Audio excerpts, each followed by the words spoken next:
and should identify the core components of dignity and autonomy. And there are a lot of other things at the knowledge level.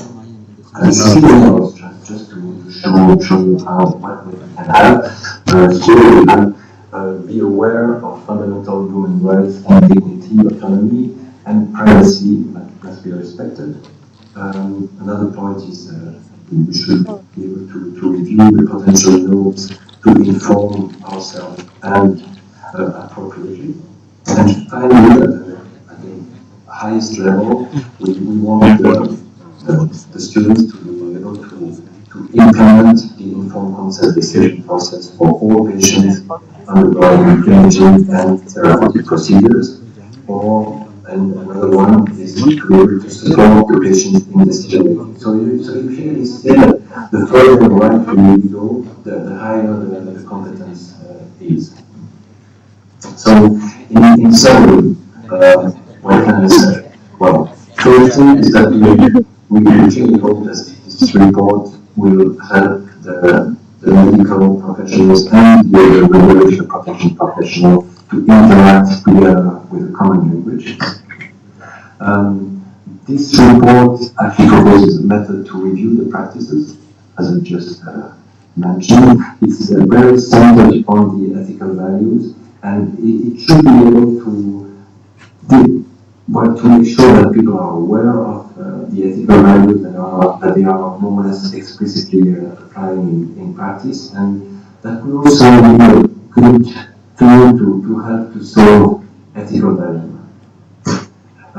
Education and training is really important, as we said, and this report is quite an effort. And in this report, I didn't talk a lot about it, but there is a very strong part of theory that can be used to teach or to understand at a level more or less deep, depending on the interest of the reader. And finally, as I said, we have key messages that are presented all along the text, and we hope that they will help to read the document, maybe not from A to Z, but it could help to read the document at the parts that are most interesting for the readers. And finally, I'd like to say that this draft will be soon available for public consultation, and I really encourage everybody to read it and to make comments to ISRRT if you want.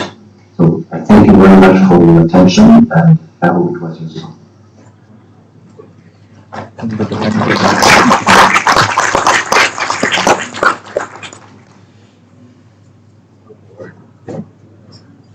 Thank you. I will convey our thanks to Professor Francois for his insight into the ISRRT direction in developing ethics. As you can sort of get this morning's flavour, that this is something new and something which we all have to pay attention to. And it's absolutely fascinating, this component which perhaps has been lacking in our education.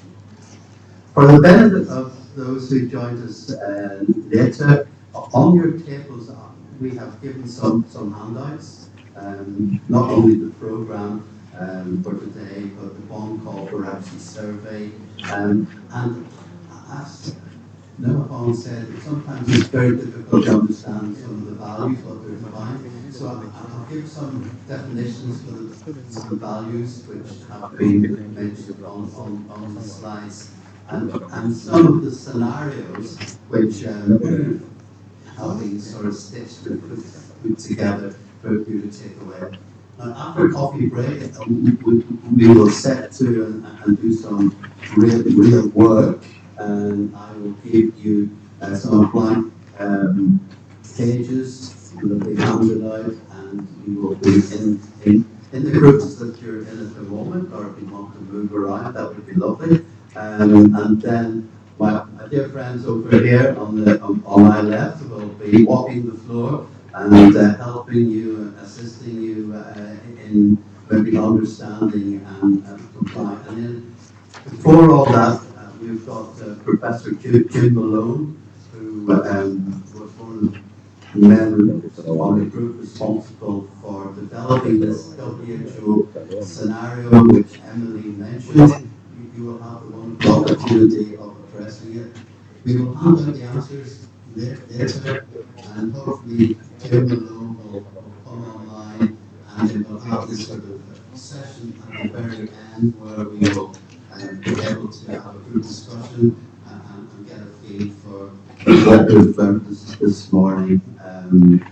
Our friends over here will join us, and hopefully Jim Malone from Ireland and from Dublin will be able to explain more stuff. So time is flying by, and we want to get this some justice. So if you please relax, grab a cup of coffee, and come back at 11:15.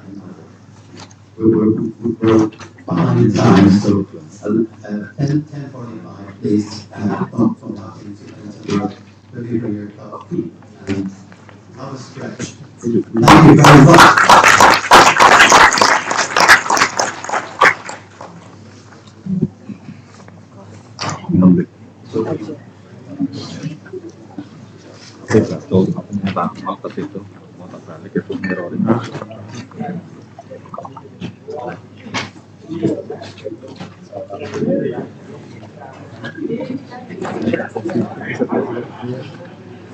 Colleagues,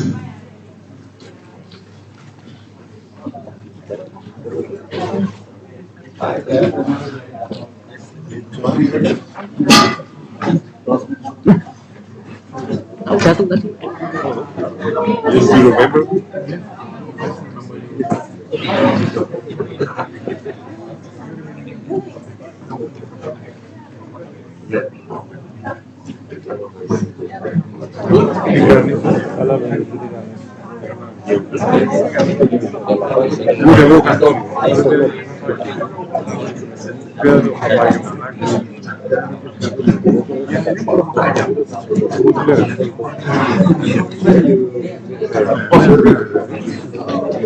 Yung blue coffee.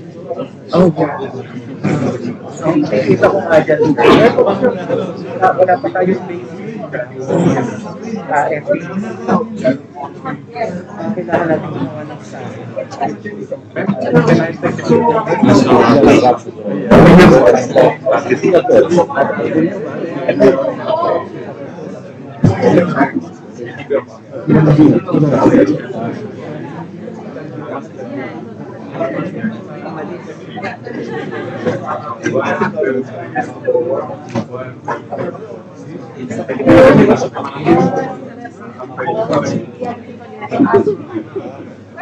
kanan kiri nih. Giliran katanya. Dia gimana Pak sekarang kita? Luar biasa.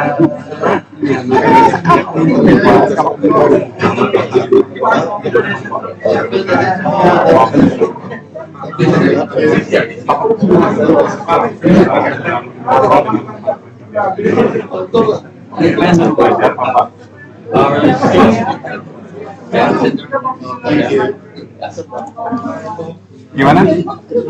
Tinggal di fans, You want check off?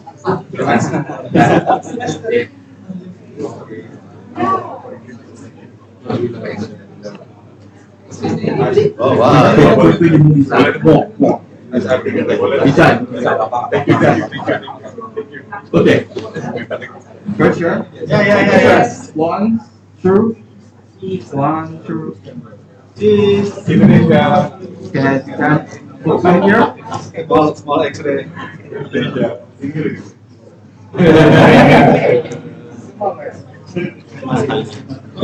Everyone like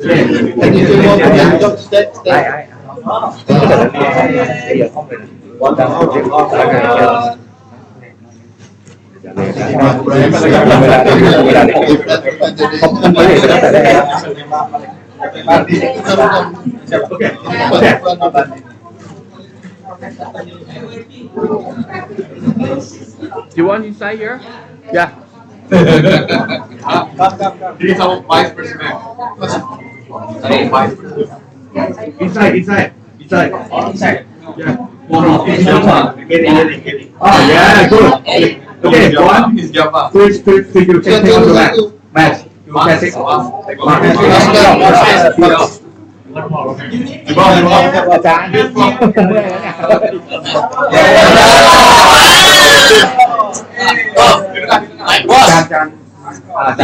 Okay, one. Okay, ready? Ready? One, two. Okay. Okay. Yeah.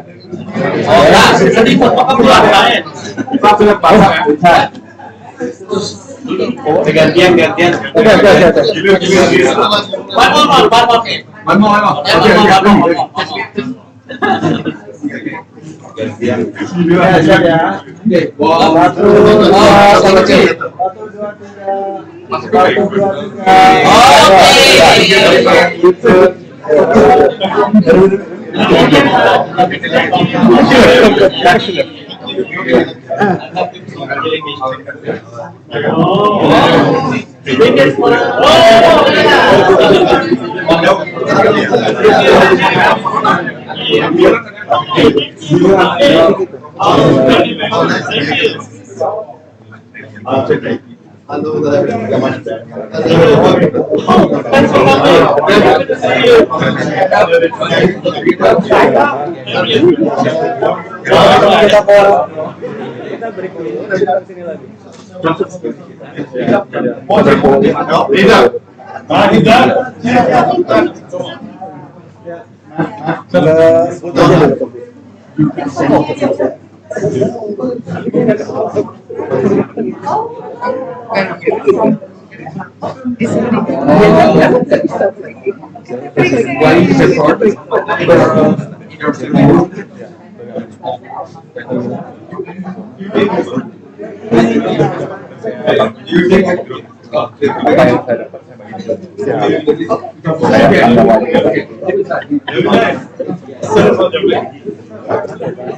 I will. Yeah, 1, 2, 3, 4. 1, 2, 3, 4.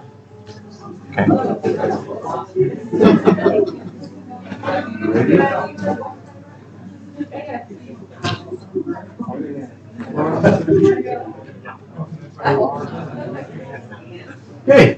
Okay.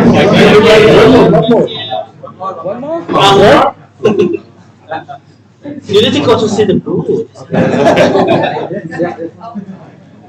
Okay.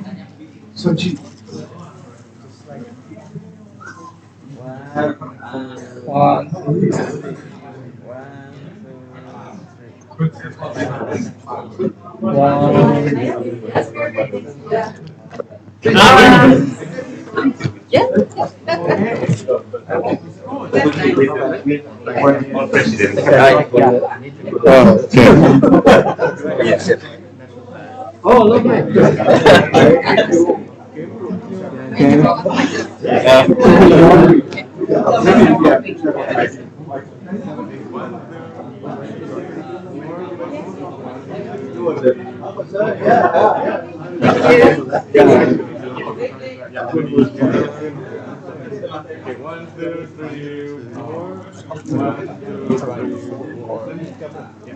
Thank you. Yeah, thank you. Hello.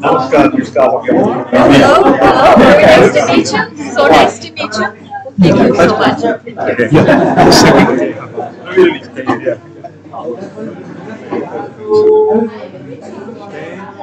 One, two, three. Yes. 1, 2, 3, 4. Just again. Come. Please. One, two, three, 4. 1, 2, 3, 4.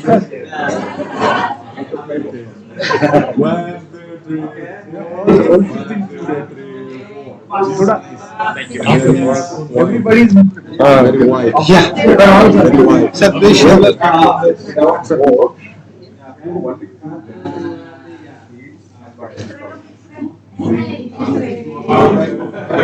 Indonesia dulu. Indonesia.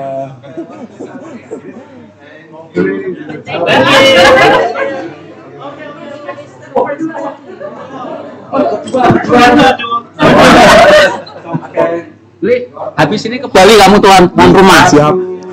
2, 3. Ada lagi? Indonesia ketemu Indonesia nih. Mana? Ayo kita ngopi. Ayo ngopi.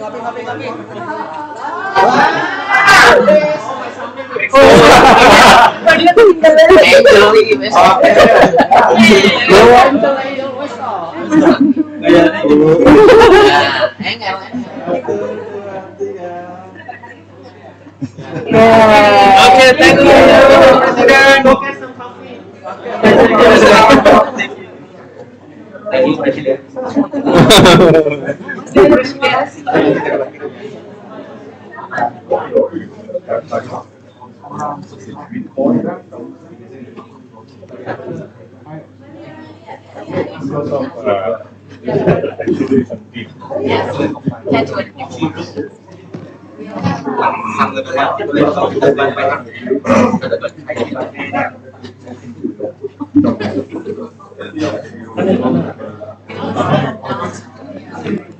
Hai, kita foto berdua dulu sini angkatan 14. Oh, satu lagi. Berdua dulu. Mana angkatan 14? Ardi.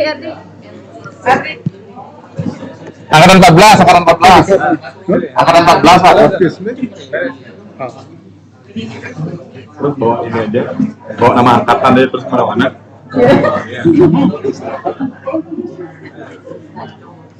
Ini kan sama Dona ini kan.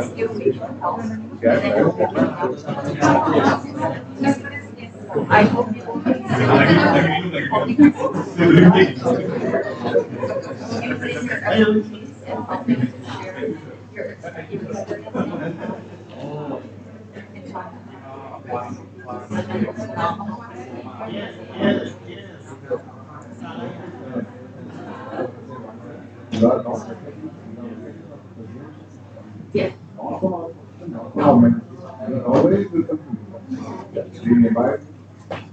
yeah.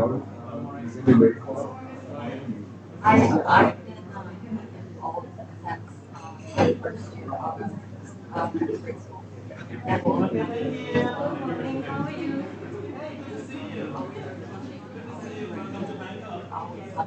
You're always up committees. It's just that kind of stuff. And then you're in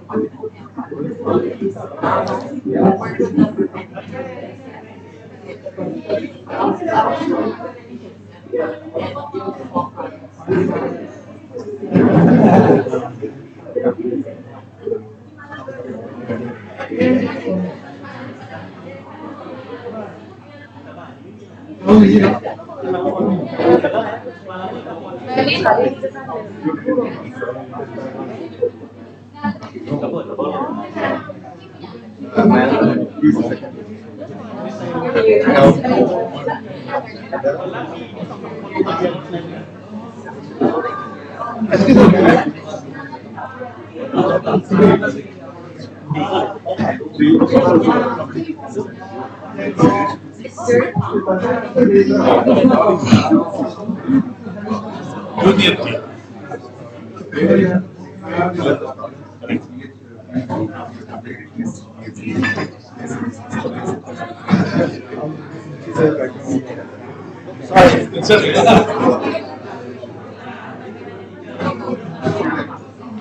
One photo is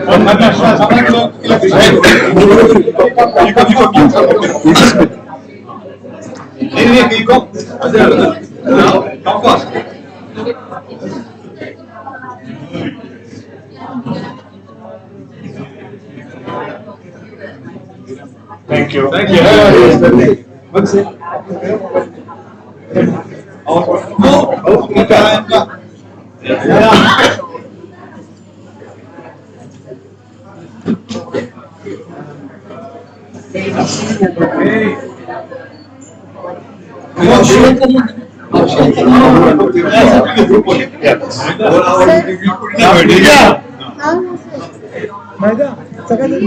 Make this see. मुझे पता है ना it is in right hand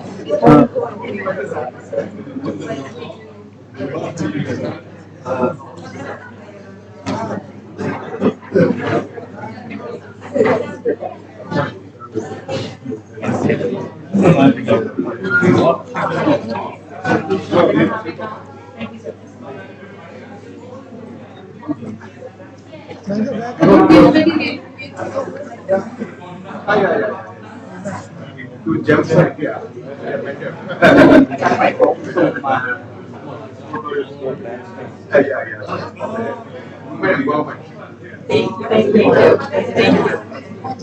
It's so nice that I just love to see because I want him.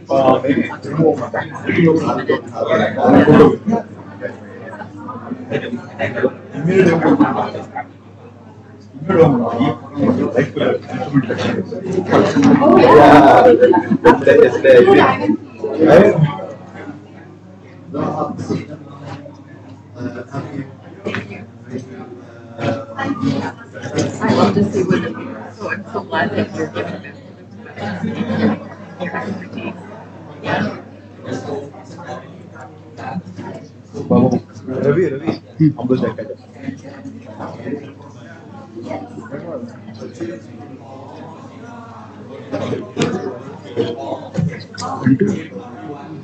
We'll go after, we'll just go to some booth.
Go to that.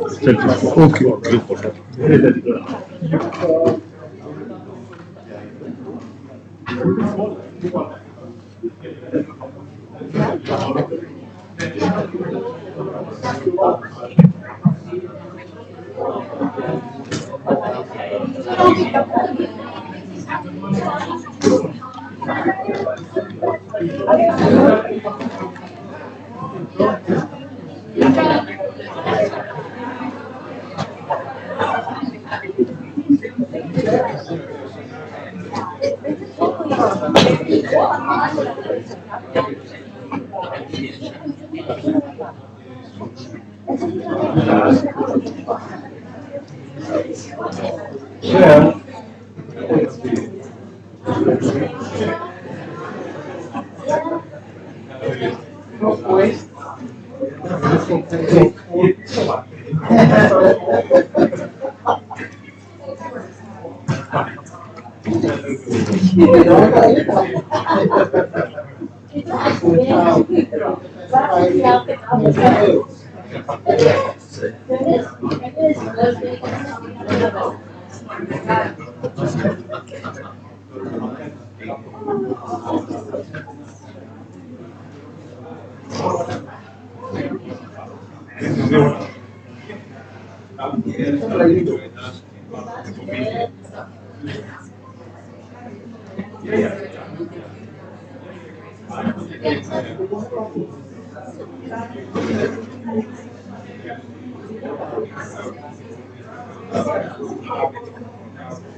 Can we,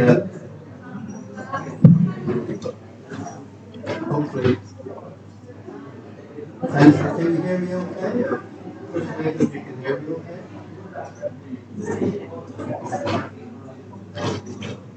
Can people hear me? Can we switch up?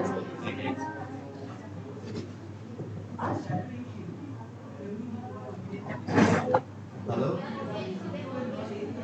Everybody, can we have everybody sit at the tables, please? Because I know we're sort of running short of time, and unfortunately we've got to start the next presentation before we could go into the actual activity.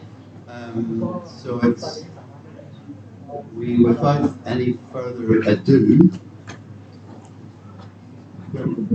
So without any further ado, if people would kindly sit around the table, we have handed out one of the scenarios that was discussed earlier for people to fill in. I'm not too sure how much time we've got to do that, but the person responsible for putting the scenario together is Professor Jim Malone, and Jim Malone is Robert Boyle Professor Emeritus of the Medical Physics Department at Trinity College Dublin.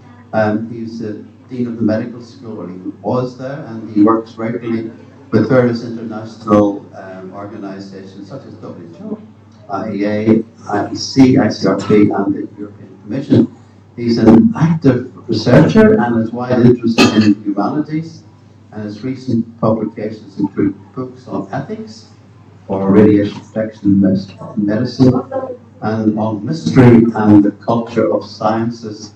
Jim is a wonderful man, and I'm going to start his presentation now. Thank you. Colleagues and friends, good morning from Dublin and Ireland. First, a few general observations. They may be obvious, but I think it's no harm to say them. Radiographers, like all other professions involved in radiation protection and in safety in this area, focus on the law and guidelines. These, in turn, depend almost entirely on risk analysis of benefits versus harms. While this is essential, it's an inadequate benchmark for ethical compliance, and many regard this as a show, and the panelists pointed out.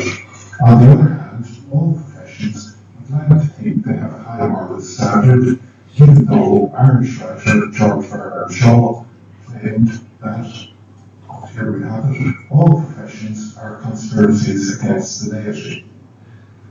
So at meetings like this, which concentrate on the development of our professions, we should also look to how we address the needs of patients and so on and so forth. Our test for moral behaviour, though, in radiation protection has been a narrow interpretation of the ICRP principles of justification and optimization. We don't look to ethics for guidance, as I've said already, even when practices are not addressed by the law or protocols, and they often aren't. The law protocols that we have protected. We don't have full information, and it's difficult to discern what we should do in these circumstances. As professions with an impact on healthcare, our response to such situations should be to look to ethics for guidance. For radiographers, this is particularly important. They are the closest profession to the patients, and hence this is a must. But it's difficult, and it makes ethics a central part of radiation protection in medicine, and this is, for many of us, a new paradigm. So what do we talk about, and how do we address this? Well, first, we have a few words on the system of radiation protection. Then we'll talk a little bit about the values and ethics in a fairly general type of way. And finally, we look at some examples of ethics applied to situations in radiography. Now, I'm not going to talk a lot about ICRP. ICRP, as most of you will be aware, and as Francois pointed out to us, has quite a lot to say about ethics for radiation protection in medicine now. This is new for ICRP as well, so it's not just for radiographers, it's new for most of us in the professions. What we say about ethics in this context and in what will follow is principally we're not dealing with very abstract discipline. We talk about the values involved and whether they're personal or professional values, and we talk about some examples of ethics in practice. The system of radiological protection, as again most of you will be aware, relies heavily on ICRP's principles of justification and optimization. And again, we're not going to talk a lot about these, you're quite familiar with them. But it also relies on a number of other things, and perhaps the most important one are the international standards, particularly those that have been developed by the European Commission and by the IAEA. And these find their way into national laws that are in most countries. These laws there's a similarity between them. But an area that we're not familiar with in medicine or don't talk about a lot, we use consequences of it a lot, are international standards for equipment. And I'll say a few words about that, which maybe is unusual, but it's an important part of the context, and I draw a parallel between it and ethics. Professional development is a key part of the system of radiation protection, and for this we have codes of practice and guidance and protocols and so on and so forth, and the professions are key in developing this and in bringing forward the knowledge that goes in and the experience that goes into the development of these. Safety culture is now something that we're all becoming familiar with. IRRRT, the International Radiation Protection Association, has done sterling work in this area, and they have a new document concentrating on ethics and radiation protection in medicine, or safety culture, I should say, in medicine.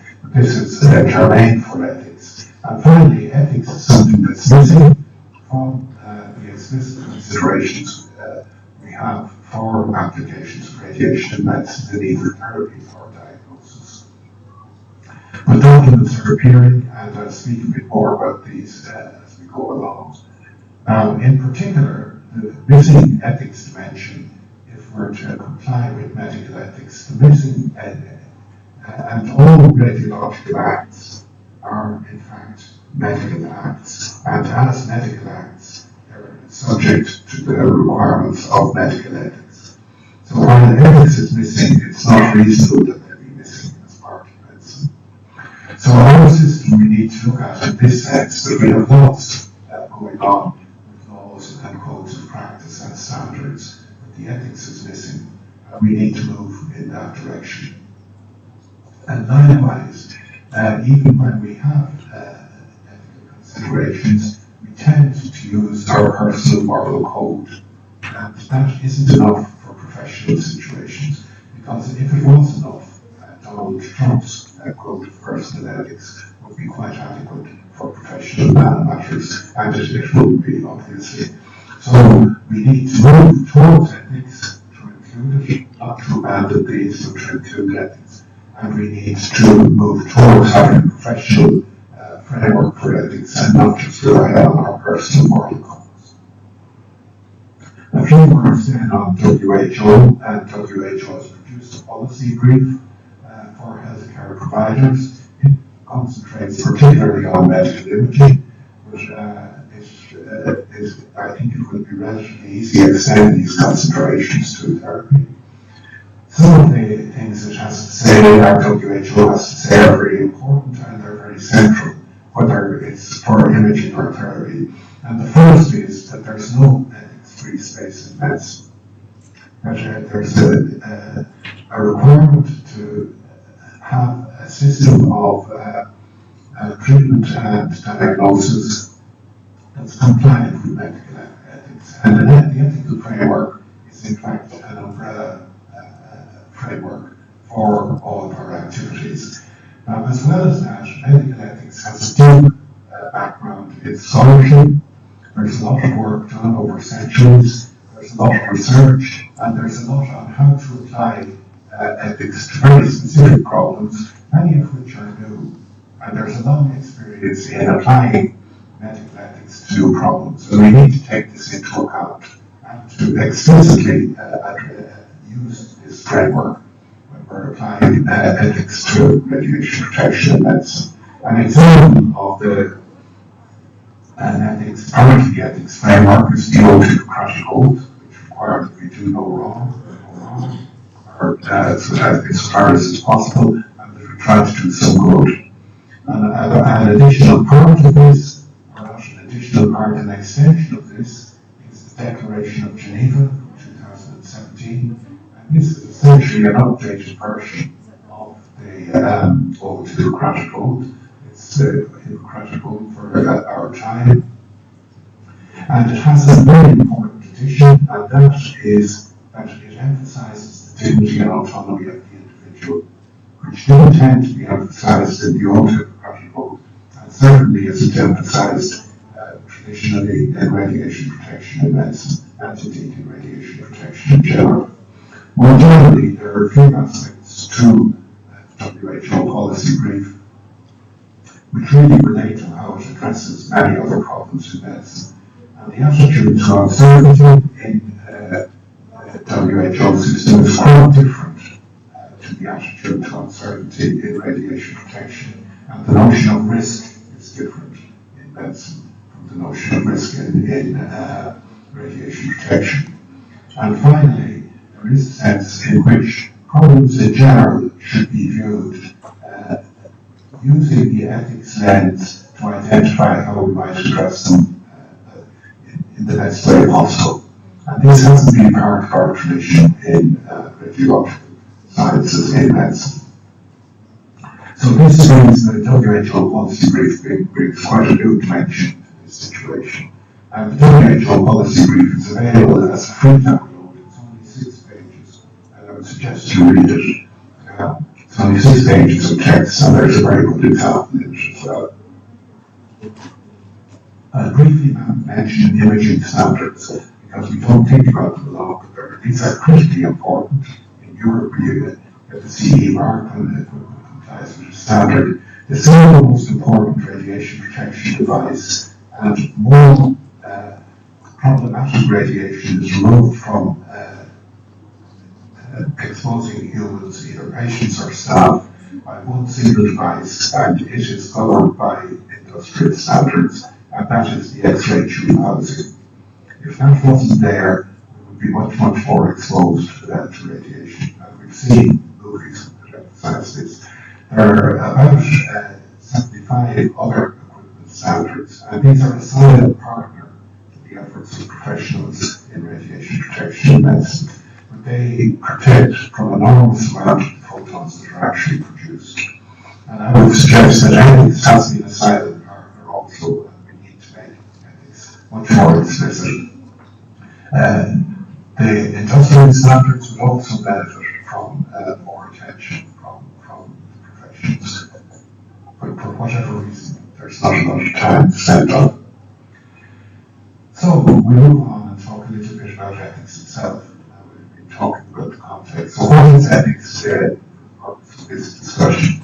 Well, I think what's really important to say about it is it's not an abstract discipline discussed in university departments. It's not arcane, it's not far removed from where we are.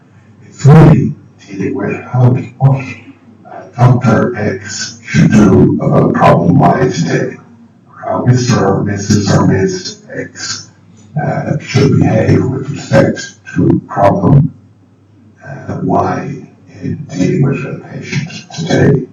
So the obligations that ethics imposes on us are essentially practical.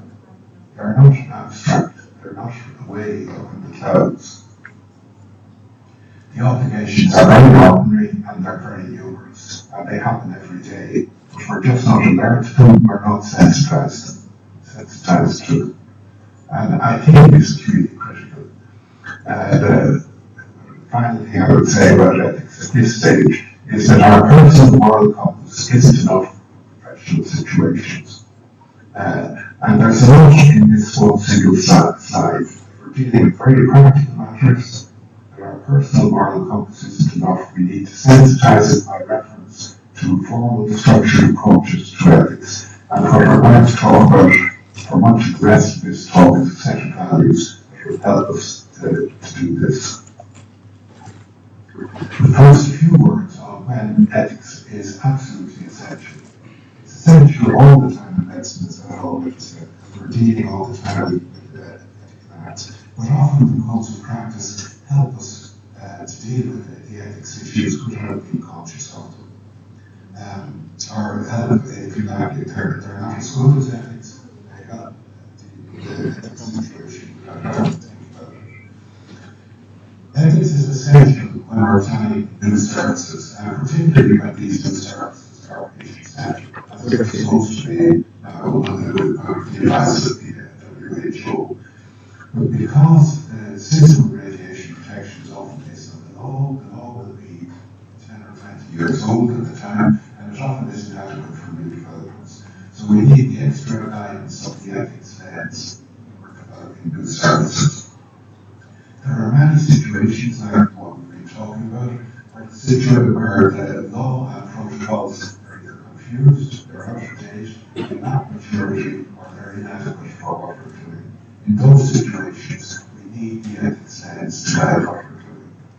When what we ought to do can't be done, we don't have the equipment, or it's broken down, or we don't have the staff trained as well as we would like to, then we also need to view the problem using the ethics lens. And in many unforeseen situations, outside of radiology, the recent COVID situation is one in which the law and guidelines for public health didn't provide enough guidance.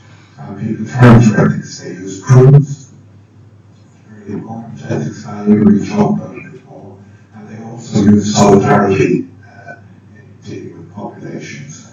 So the ethics values that turn out to be important for radiation protection in medicine from several different sources, and also in many cultures throughout the world, the dignity and autonomy of the individual and do no harm are absolutely primary in these.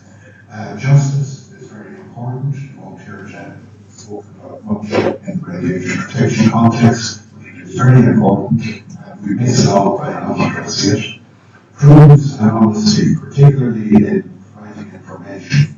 Honesty in providing information. We're so bad at these in radiation protection medicine. I've put them in red. We really don't do them well. And solidarity, thinking of the impact of our actions and on wider society and on other people if we come into contact.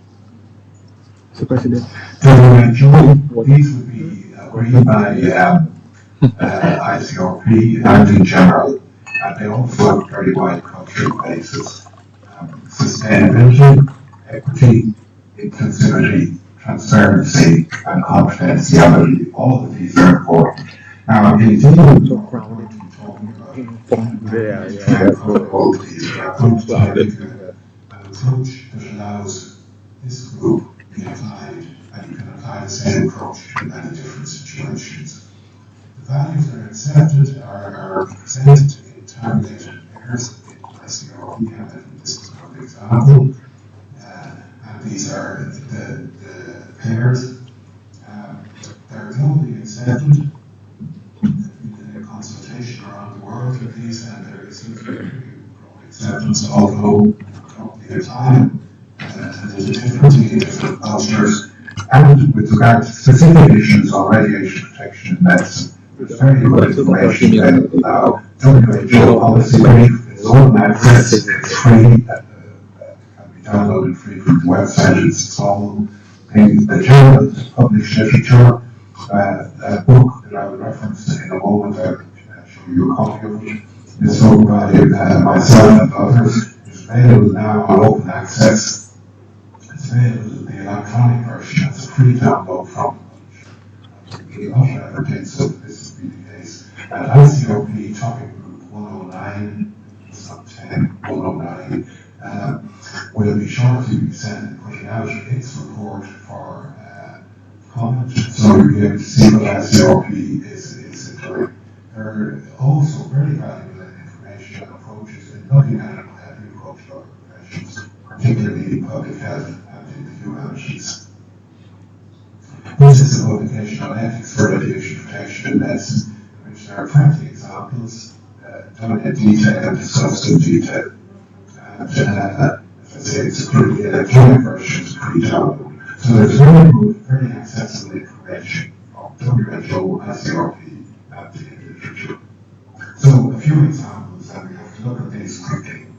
The first one involves an orthopedic surgeon, Professor Brown, and this is in versions of this appear in publications I've spoken about. Professor Brown holds a weekly clinic in a large general university hospital. He has new patients, he follow patients, patients who have been admitted for after accidents, so and he's also got elective patients with long-term problems. But he insists that all of these are sent to radiology in pre-science forms or authorizations for imaging, and without even seeing the patients are sent to radiology for their various examinations. And when they have a film folder or a DVD under their arm, you then see them. He reads the images himself because he cannot be bothered with the delays in reporting from radiology, and he feels that he's an advocate for his patients and he likes to provide an efficient service for them. Radiology tells him that problems with the justification of these examinations.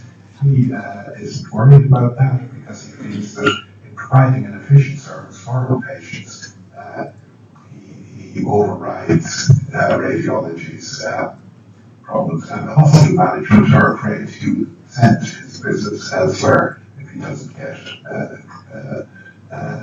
if they try and obstruct him with this. So there is a justification problem in what he's doing, but he's very proud of the efficient patient-centered service he provides.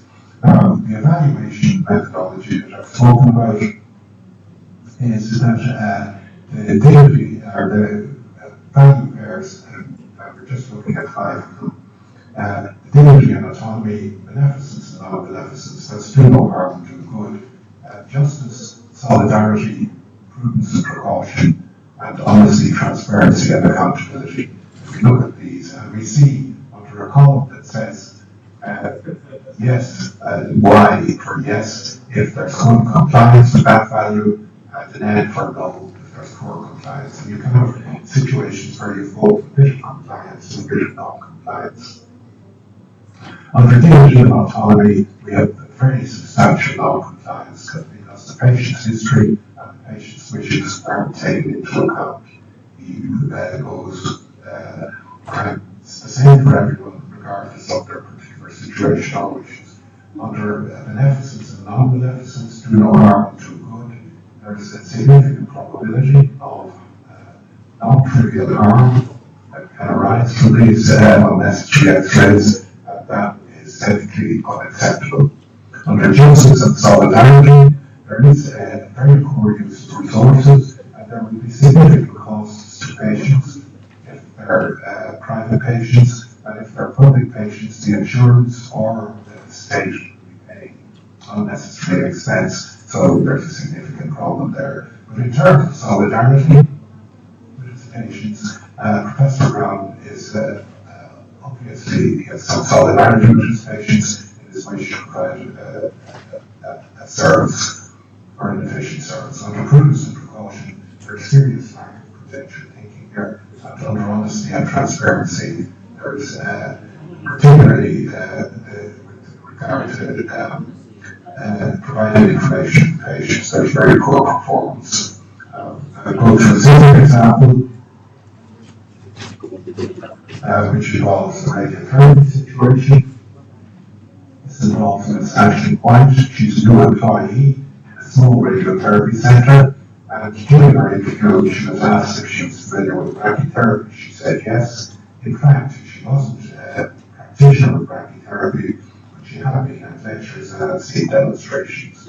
Shortly after she arrives in the clinic, the person who normally does the brachytherapy treatment plans was taken in, and she was asked would she do her plan for a treatment in these circumstances. And obviously, given what she said at the interview, she said she would do the plan. She was worried about it, she hadn't done other plans. She didn't want to put herself down in the ISRRT colleagues.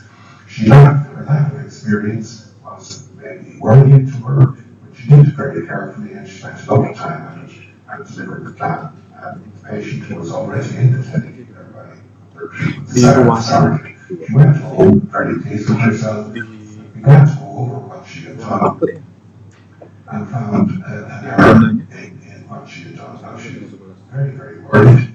She spent ages then overnight checking what had happened, and the mistake arose from her lack of experience and an important feature as well, because of the clinic was understaffed at the time.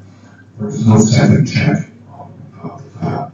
And this really shouldn't happen in a plan in those circumstances. It should always be second checked. So the error got through. Mr. Pye was very worried. She continued. She went through all the combinations again, and she came to the conclusion that while there was a frank error in what she did, it won't impact on the treatment. And therefore she decided that at least there won't be a big problem with the patient's treatment, and she decided she would report it to her section head or to the clinicians involved. Now, how do you make a judgment on this? Well, under all the ethics values, it comes out to know it's non-compliant with the ethics values. There is one, yes, under dignity and autonomy, and there's maybe something you could say about accountability and transparency as well. Briefly, under dignity and autonomy, this certainly is true deprivation. Both the individual and the clinic don't respect the dignity and autonomy of the patients. If your interest here, there for the calculation. Under beneficence and non-beneficence, there was a possibility of serious harm in practice. There was no harm, but there was harm in not addressing the issue properly. Under justice and solidarity, there's a no, and under prudence and precaution, there's a no. With regard to timing, we're beginning to run up against time, and I'm going to go quickly through these. A few of the values that we're not good at, I've just mentioned. Under transparency, there's the question of sharing full knowledge with patients, so we're very, very poor at that. Under solidarity, we don't tend to take account of the wider impact of our actions on others. And under empathy, I think we have a very important issue for radiographers. They need to be aware of, as the patient, as people with the closest contact with patients, of the need to be empathetic with patients, to try and stand in the patient's shoes and be aware of what they may be feeling in situations. Final example I want to go say something about is a situation involving CT scans in St. Jude's, a public facility that adjoins a private hospital.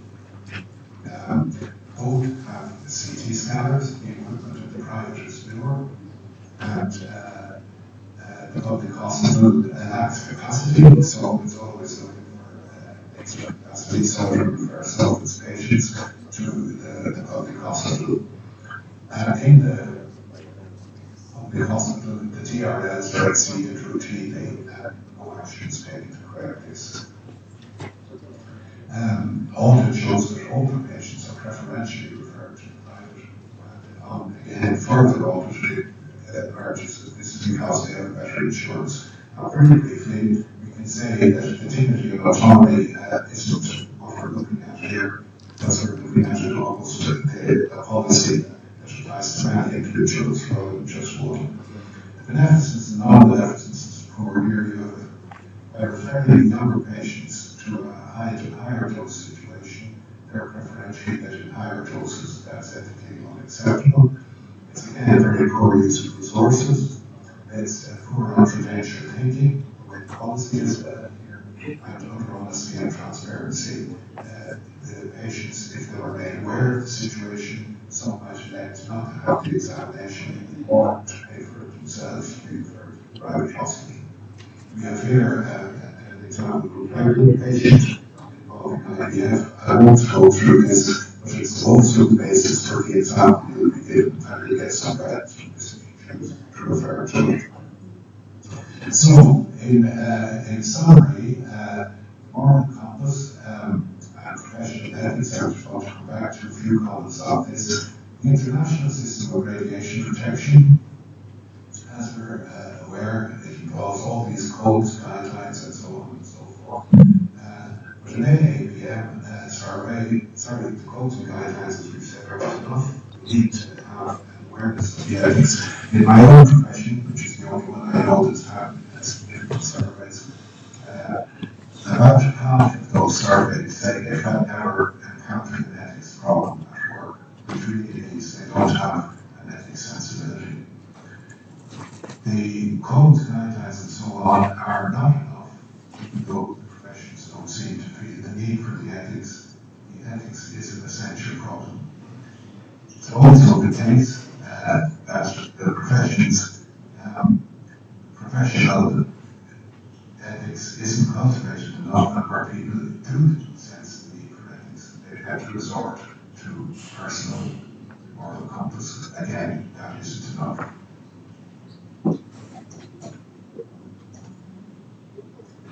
So, while the ethics dilemmas are not very common in medical imaging and radiotherapy, they go unnoticed as ways of partially dealing with are provided by the ISRRT principles, clinical protocols, guidelines, and the law. They're absorbed into professional culture, and the capacity for ethics thought is overshadowed, it's often lost, and it's a collective failure of the professions. The values are a better match to what professions and patients would like, and they might even want, and they allow for the smaller individual that is each patient and the complexity of individual situations to be addressed. And as I said earlier, we need to move towards the ethics. We don't need to abandon the laws and codes, we need to include the ethics. And we need to move towards the professional rather than the personal. So in summary, a quote from the WHO policy brief that I mentioned earlier, and again it's free download. Medical ethics is foundational to good medical practice. The WHO workshop identified that radiology and medical imaging generally take place within the legal and good practice arrangements for radiation protection, but with little reference to medical ethics. This may have a profound consequence for patients, and there is an urgent need to address it by providing guidance and support materials for the professional stakeholders and indeed for others, including patient advocates and the public. The intention is to help integrate ethics holistically with the other components of the framework for radiation protection. In conclusion, the values provide a great starting point for reviewing practice, and they provide a common language to facilitate discussion among ourselves on the matter. And as I said already, there are a number of free downloads and they're here on the final slide. Thank you for your attention.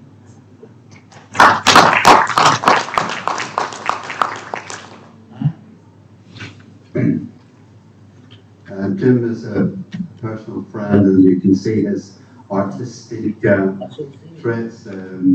He's a wonderful communicator, and he's been very, very helpful, as all our speakers have been today. Now, I want to thank you all for coming back. Really appreciate that, because we're going to move on, and we have circulated a sheet of paper which outlines a scenario, and there are some blanks where you've got to write your comments. So it's maybe best that this is done as in little groups. So our team over here is going to sort of help now. Unfortunately, time is against us. This room has to be empty by 12 o'clock so that it can be transformed into the opening ceremony. So we don't have much time. So everything's going to be compressed, and as radiographers, we all know what time pressure means, and we all can jump to the occasion. So I'm going to give 15 minutes. Okay? We're going to give 10 minutes to look at the questions, and then we will perhaps invite one or two tables to actually give a bit of feedback. Then we're going to hand out the answers, and I'm going to give you some homework to take away. I'm going to give you another scenario which is more practical, all to do with achieving, which is the answers to. So please put your group number on the sheets. We're going to maybe try and capture your feedback as well. So I'd like to, perhaps you could use one sheet to summarize your thoughts and hand them back. So, okay, so let's have 10 minutes until 20 to 12 to have a look at what's there and gather your thoughts. Thank you very so much.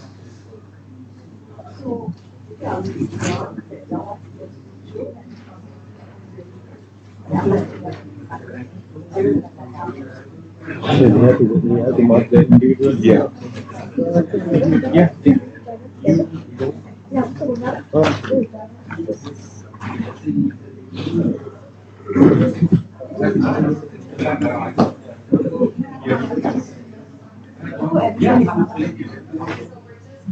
I can indeed, yeah. Can you?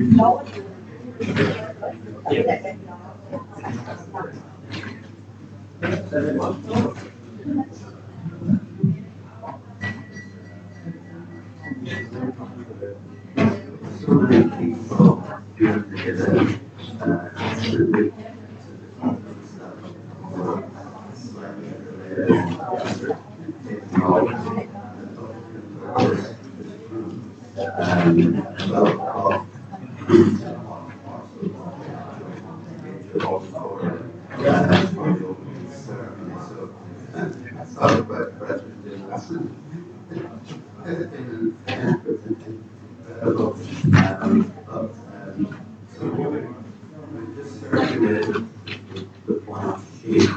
And we've only given them 10 minutes to actually fill in their answers.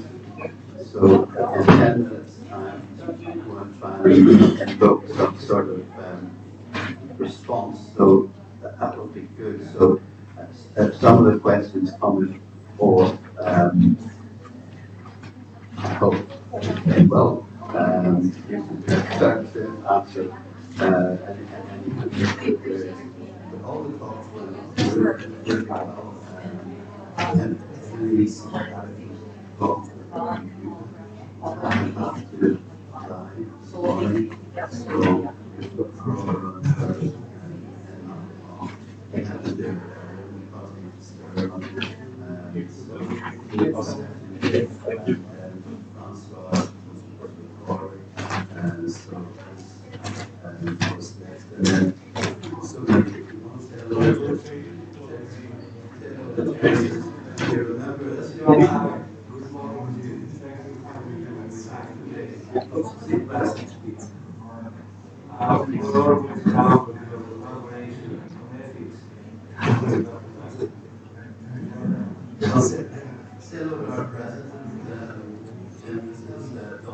Hey Jim, how are you doing?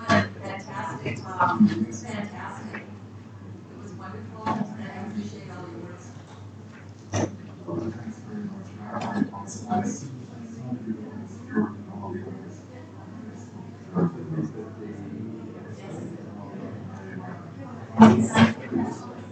Yes, I appreciate the work you're doing, and I said to Stuart, I said, really sent me the draft when I was writing the continuous professional development at CT, and so she had me look at it to see how I could incorporate what you guys are doing in that, so it's fantastic work.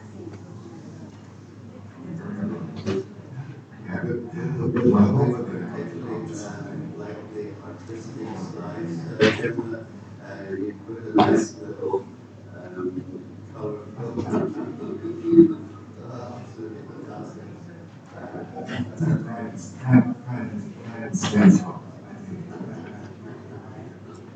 It was time we went to the IEA, we took the round to show us all those wonderful exhibits. I was there last week actually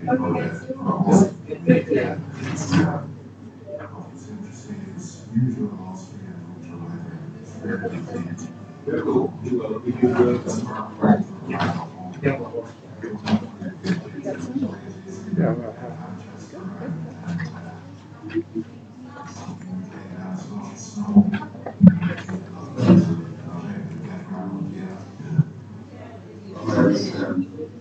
My wife, who's not here, she compared that she found it positive because it's like a nice room. Because there are houses in front of us, which are not so the sun doesn't touch her. Move up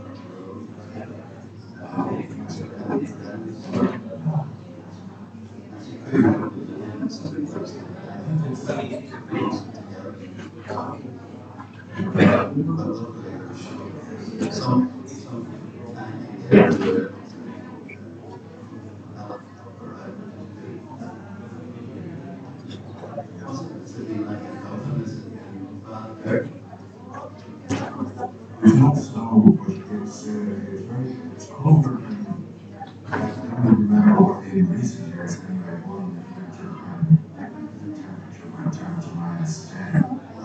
That's very cold, whereas it was -7. So it's very cold anyway, and looking out, I wouldn't dare open the window. And I feel myself at the moment, just got out of bed half an hour ago. I need something like 2 big tractor issues to get me started. Dude.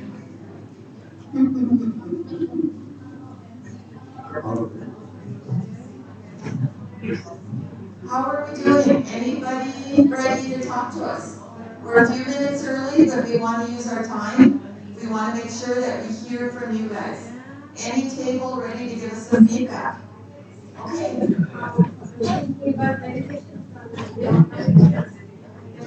We're going to, as you can see from the screen, Professor Jim Malone has kindly, in the little small hours of the morning in Dublin, Ireland, has joined us, and Jim will be hearing what people have to say. So if you've got a particular question, well, just tell me your name and your country, and please speak. Hi, I'm Bharti Katari from Sweden. When it comes to beneficence and non-maleficence, thinking about the performance city multi-phase with contrast, there is a lot of radiation dose. And also they perform the CT first before the ultrasound, which is also not the right way to do it, especially if the patient's age is under the reference focus. So she's very old. Those are great pickups.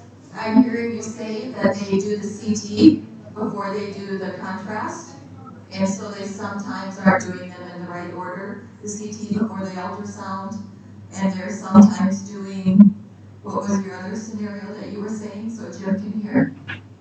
The multi-phase does not necessarily. Even if you do a CT, maybe you can see the gallstones on the non-contrast image. Sure. So as a radiographer, what would you think about to do in those scenarios? Hearing our presentations. Thinking of the ethics. Yeah.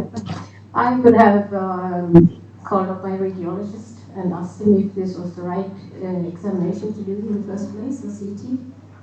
Asked if it was possible to do an ultrasound first to see if it was okay.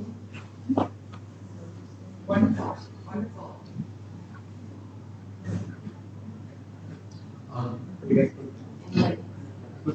Any other observations or questions that we can direct to Jim?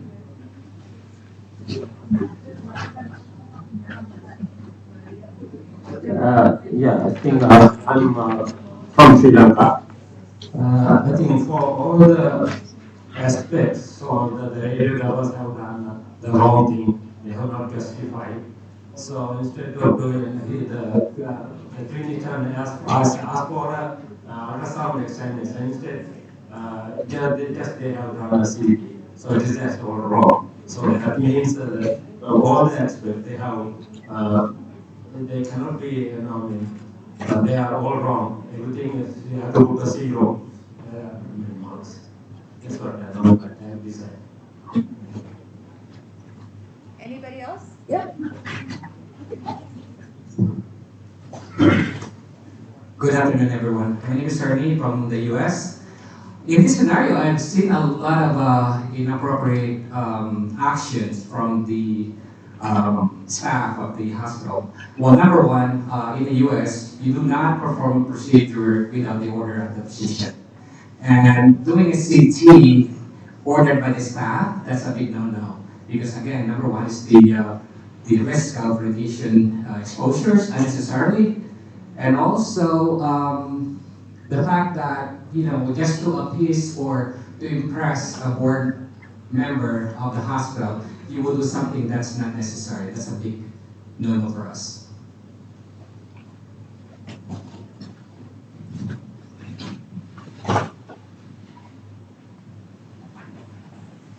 Hi, everyone. My name is and I'm from South Africa. What I also noticed, what was interesting regarding the value, honesty, and transparency.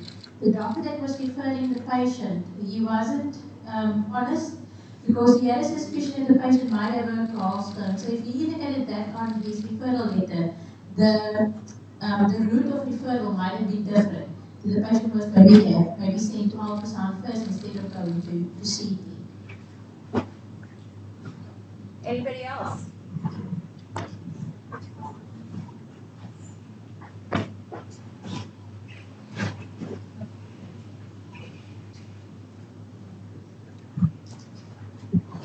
Hello, Aziza here from Singapore.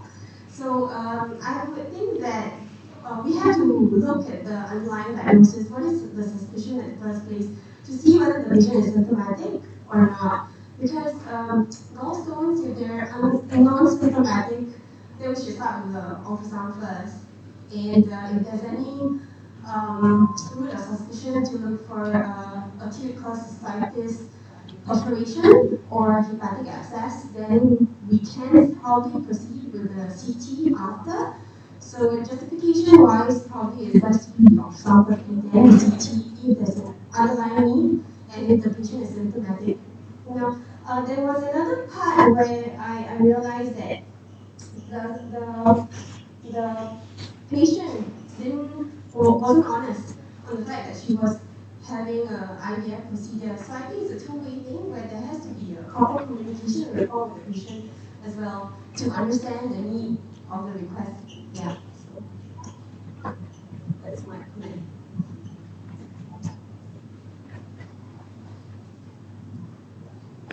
Anybody else? Good morning, Mark from the Philippines.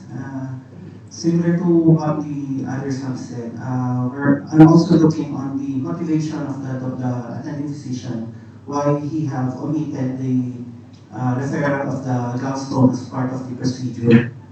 Also for the radiographer who performed multi-phase CT rather than ultrasound, especially that according to the scenario, it's not recommended. And then honesty on the part of the patient, because she did not inform the staff or the radiographer that she is receiving an IVF.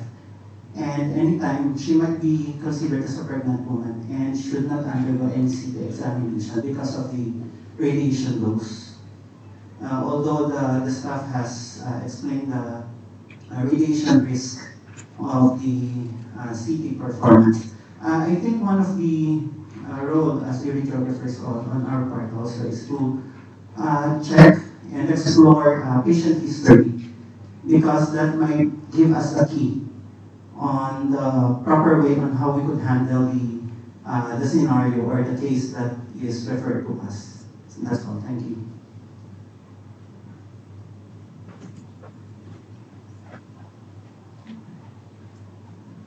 Hello, I'm Michael from Singapore. I think this whole issue of ethics really depends on the context and perspectives. So based on what we have heard so far, I think it looks at the actors in this whole case study. So for example, if I look at the perspective of the videographer, I think she has some idea of beneficence, try to complete as much as possible to locate the diagnosis. However, she doesn't have the right information, and she has acted against the national clinical guidelines, so that wasn't very well implemented, if I can put it that way. Because if we go from a dose limitation perspective, they should always start with a non-ionizing examination before ionizing radiation examination. In terms of prudence, I think it's been mentioned earlier, the CT was done before ultrasound, and that wasn't very prudent, not safe. But in terms of transparency, I think she has done very well in sharing about the dose burden, but that was upon incomplete information from both the GP and the patients. So really, I think ethics really depends on the perspective. If you look at perspective of the radiographer, having autonomy is great, but at what responsibility? And are there guidelines for escalation, for consultation, if I can put it that way?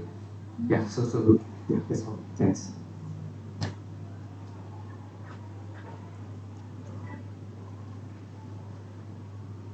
So as a radiographer, I would ask you guys in this room, how do you feel ethically as you look at that? We have guidelines, we have policies, We have people that we report to. And what do you do in this scenario when you're a radiographer, nuclear medicine technologist, CT tech, ultrasound tech, and you're put in that position? Were the guidelines that we were given, the new ways to begin to think about it, does it give you a new perspective on how to handle the scenario? I'd like to hear from you to see what you guys think about that. What do you think when you get in those scenarios? How do you handle them? Are you able to use this type of strategy to look at it ethically? Give us some feedback. See how let us know what you're thinking. What more education do we need for you to help you so that you can do your job correctly, but feel like you are understanding the ethic part of our job?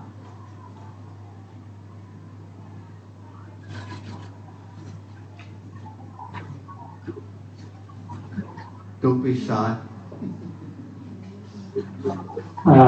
I think the radiographer would have referred the patient back to the clinician, asking for the why the examination is asked for, the clinical the reasons, the clinical history, but exactly why it is done for. Then if we had known that it is done for the gallstone, so then everything would have been changed.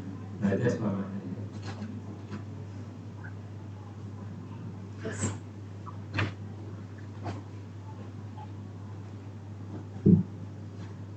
So in my perspective, I'm having some difficulty with the full autonomy versus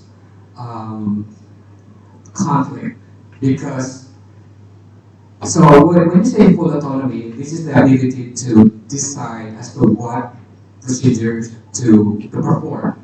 And in the US, you cannot, we work under the license of or the jurisdiction of the radiologist. So you cannot just put or make a decision by doing additional procedures unnecessarily. So I'm just having some difficulties between where do you draw the line in terms of, oh, okay, I'll make a decision to do CTs plus ultrasound versus, no, I have to call the ordering physician first before I perform a procedure. Jim, did you hear that? I partially heard a lot of what was said, and I think it's probably I think it coming directly from the speaker's microphone. I think it's just coming from the sound in the room. The sound of what I've heard has been very distorted. But I think I was able to get the sense, I think, of much of what was said, and maybe if I make a few comments, would that be okay? Yes. Yes, please. First, I think it was very reassuring to hear about your comments, particularly you say about the order in which the examinations were done and so on, and many of the other comments. I think that is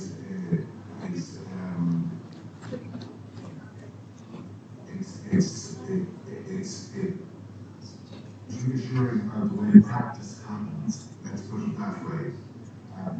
I think also maybe it's necessary to say that with regard to the example that's given, it's not given as an example of good practice.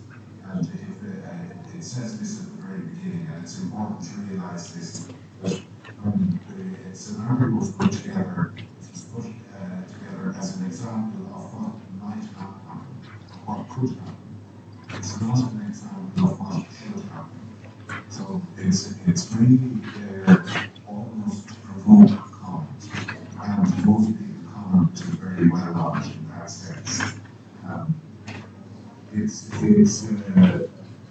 maybe not an example of how things should be done, but it's an example to provoke comment on what's wrong with it. So many of the things that are wrong, that's fine to deliver. To avoid comment.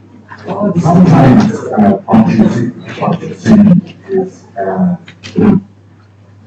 practice, and the practice would be bad whether or not there was an ethics consideration. Practice would be bad because it's against the code of practice, or it's against the law, or it's against the consensus of the profession.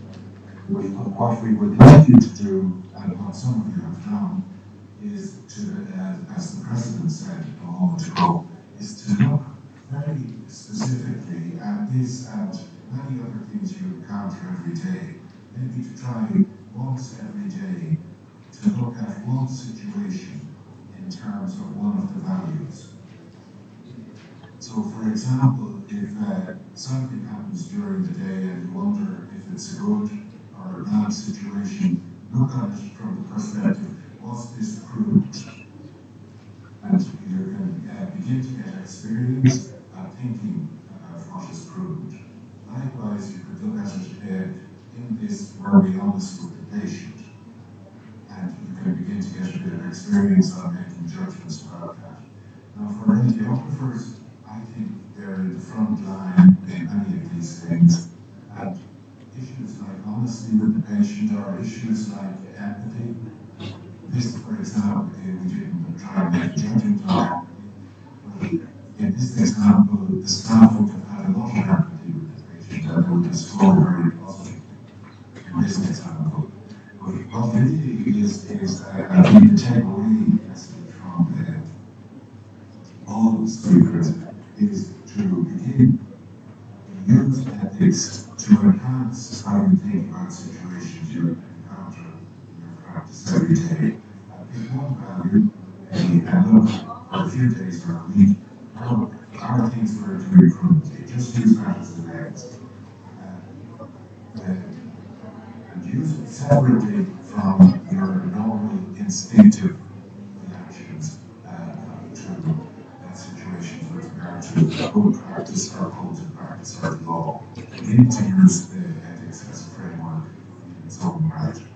I think that there are a few general comments to many of the comments that were made, but I think the comments that were made are very good, sure.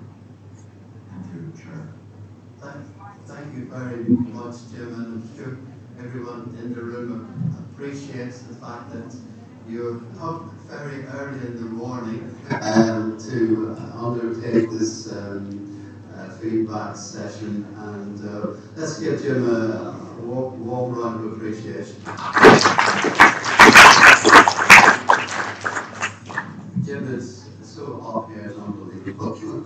And in Dublin it's -8 or -10, so just be thankful when you go outside in your shorts. You're okay. Jim, a big thank you once again for your input and your guidance and support. One of the wonderful things that we experience now is great teamwork and cooperation across the board with our medical physics colleagues and radiologists, and it's very much a team approach. And I want to thank everybody for your contribution today. Please fill in your own call for action questionnaire so that I can gather that and see what's needed in different parts of the world. You've been given the answers to the questions that Jim posed, and also I've given you some homework to take away as well.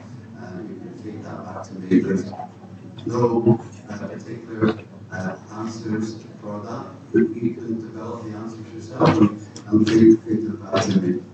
So once again, we've got to be out of this room in 4 minutes, so let's just sort of once again thank all the speakers and our wonderful contributors, the panelists, and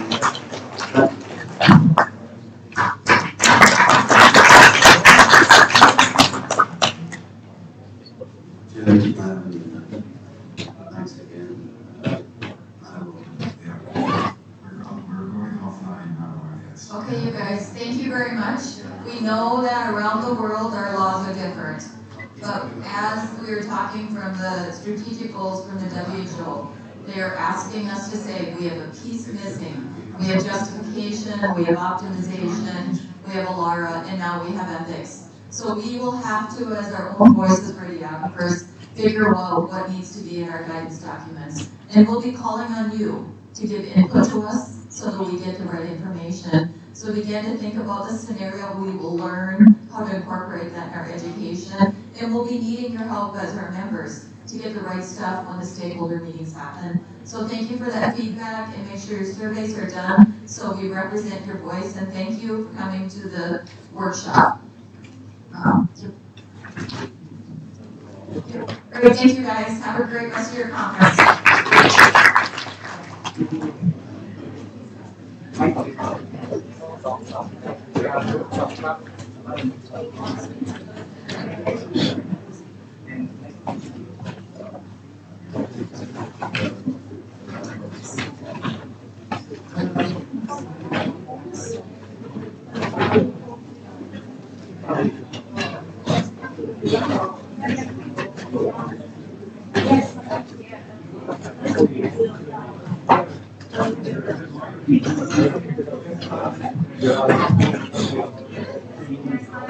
So any feedback form that you want me to collect from you? Okay. Thanks.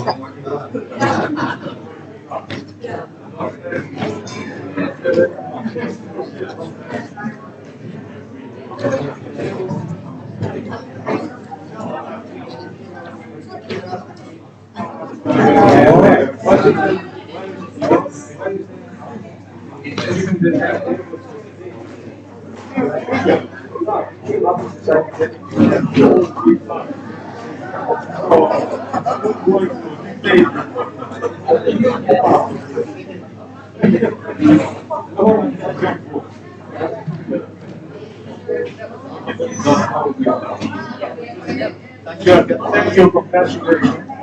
Guys, Very good.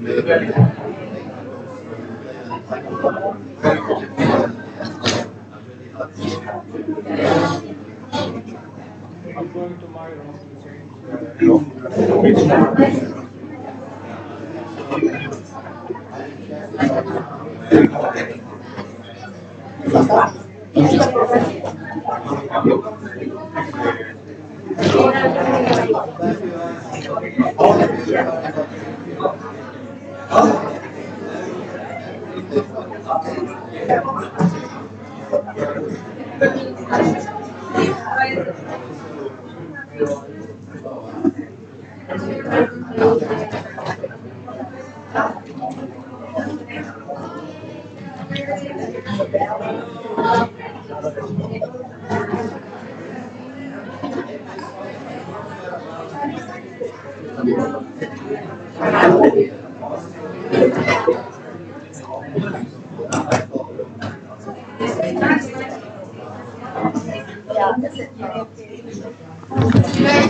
Tadi sudah selesai workshopnya, sekarang kita coba ajak ngobrol satu.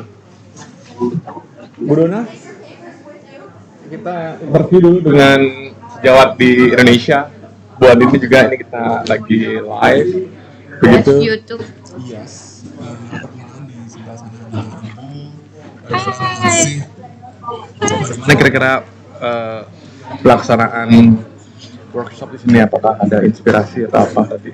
Mengisi, Bu Dona mengisi tadi. Mengisi dan menjawabnya. Menjawab. Bagus. Maksudnya konsep RGD-nya itu bagusnya jalan. Jadi bisa dicontoh nanti di Indonesia ketika bikin workshop nggak cuma pasif peserta, tapi kita harus bikin, ya peserta harus bicara. Jadi interaktif. Jadi suasananya hidup. Yes. I will set up this. Yes. Mau pergi dulu yuk. Stop dulu ya untuk ini ya, untuk lagu pertama. Terima kasih Bu Dona.